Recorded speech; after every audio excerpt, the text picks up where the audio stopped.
The final duel between the light and the dark with the galaxy at stake was left unfinished between Master Yoda and Darth Sidious on Coruscant. As soon as the two were separated by the intense blast of their power, that would be the very last time that Sidious and Yoda ever looked into each other's eyes. The fury of the Force within the Senate chamber would echo its symphony for years to come. For a long time, it has been debated as to whether or not Sith could interact with Jedi Force ghosts or not, with only a few minor legend stories implying that they actually have. However, my friends, today we bring you something incredibly interesting from a new canon novel called Stories of the Jedi and Sith. We have discovered in one of these short stories that immediately after Yoda died on Dagobah in Return of the Jedi, his ghost paid the Emperor a direct visit. This is incredibly significant to Star Wars canon and a massive update, and this will be the only time that the Avatar of the Light and the embodiment of the Dark have met in over 20 years. So my friends, without further ado, let's get into today's tale. The chapter is quite short, as we open on Palpatine ruminating in the second Death Star above Endor. In the days of triumph over the Rebel Alliance, he thinks about his own accomplishments and how he will soon be the undefeated Emperor of the entire galaxy with the Rebels crushed. As his thoughts begin to stray a little, he couldn't help but remember his old rival, the little green creature, Jedi Grandmaster Yoda. His thoughts soon go to reminisce about their battle in the Senate chambers. The Emperor remembers how exhilarating it felt to battle someone who actually matched him, and someone who had kept up with him toe to toe for nearly the entire engagement. While he respected Master Yoda as a combatant, the fight was little more than playtime, something for Sidious to do while he basked in his triumph over the Jedi. Even though Yoda had escaped, Sidious has no problem with it because he knows that he won, and as long as Yoda remained alive, Sidious would have continued to win over the Grand Master, which is something that he wanted. The Emperor of the Galaxy can't help but fantasize about killing the Jedi Grand Master though, thinking that it would still give him great pleasure to run his red blade through the little green creature. We even learned that he had given the Inquisitors and all of the Imperial probe droids the information and very well thorough specs on Yoda, as well as a very hefty bounty on the creature's head. Palpatine even admits to considering using some sort of Sith ritual to create an echo in the Force to give him a lead on where Yoda's location may be. However, it was all overkill, and he decided it wasn't really worth his time in the end. He had won, and now, as he looked over the stars out of the viewpoint of the Death Star, he cackles as he knows that in a few short weeks, he will have eradicated all traces of the former Republic.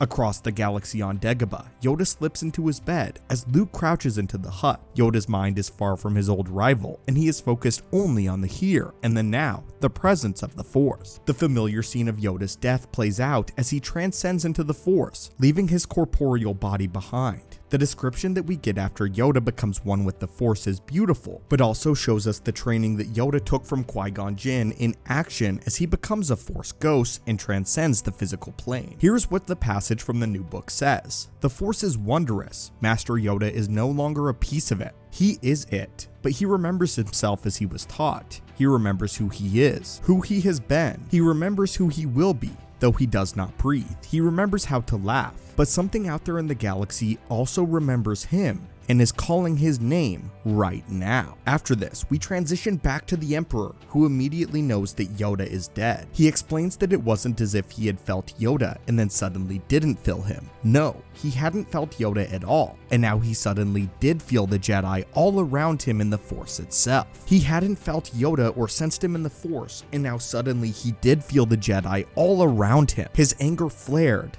but he realized that Yoda was now dead. This made Palpatine laugh even more, but then his laughs were silence as from the cosmos a blue glow manifested into existence, taking the form of his old rival. Yoda stood there as a Force ghost, just staring at Palpatine. The Emperor is shocked and says nothing for a long moment, not even knowing if what is appearing before him is even real. Nevertheless, he finally bites out a laugh and says, "You are dead." Palpatine turns away in his throne to look out at the viewport and begins to gloat, asking Yoda if he had come to witness the final glory and ultimate triumph of the Sith. Sidious begins taunting him and telling him that he will soon own Luke Skywalker just as he did his master and Vader. Yoda only has one simple thing to tell Sidious though: win, you cannot. Sidious laughs and responds that he has already won, but as he turns to look upon Yoda's frown, the specter is gone. This extremely brief interaction is all we get between the two masters, but I think that this is incredibly significant as Yoda essentially knew what was going to happen. Yoda was now a part of the Force and could sense that Darth Sidious would never win.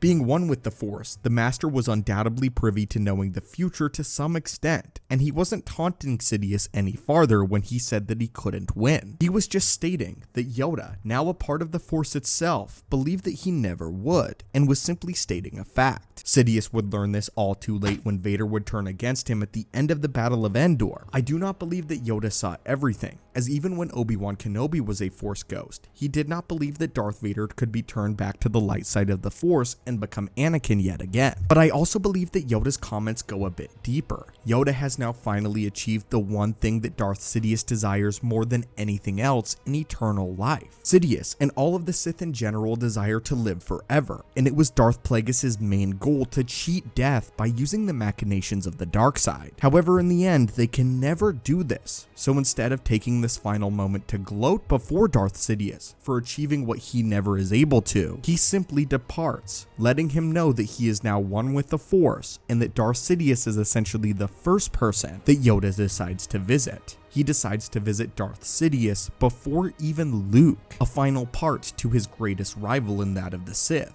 And now, full well knowing that he is one with the Force, and completely a part of the Force itself. In this moment, Darth Sidious is even a little bit shaken, and is awestruck at the fact that Yoda is now all around him. The idea that he could not sense him before, but that now Yoda is a literal part of the Force itself is amazing. But anyway, my friends, what are your thoughts on this? And what are your thoughts on this brand new addition to Star Wars lore and Star Wars canon? And now officially, we know that the first person that Yoda decided to visit once he transcended the physical plane was none other than Darth Sidious in his rival, who just so happened to be thinking directly of Yoda in this moment. What are your thoughts on this in their very final, very brief interaction? As always, my friends, thank you guys so much for watching. Please remember that this is now Star Wars canon, and this is a pretty major addition, and may the Force be with you.